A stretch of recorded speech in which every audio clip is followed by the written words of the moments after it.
Good day guys! This is Palmer's Vlog. So guys, bibigyan ko kayo ng some tips kung paano gumamit or how to proper use a standard helmet.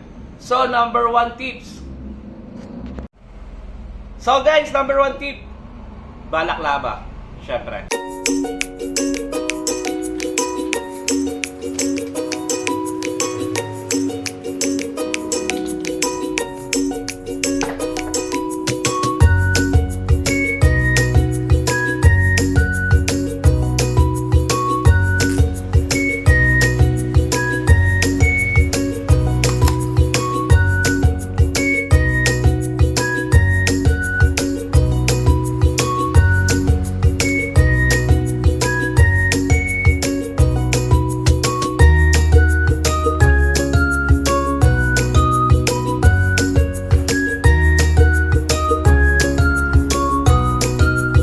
Number 3 tips.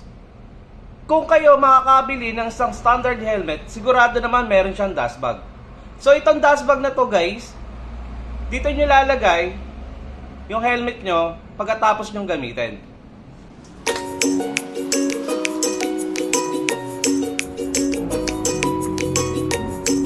So guys, magiging maayos at proper talaga ang paggamit nyo ng isang helmet. So may iwasan din ito na magasgasan kapag laging itong bit, itong dust bag.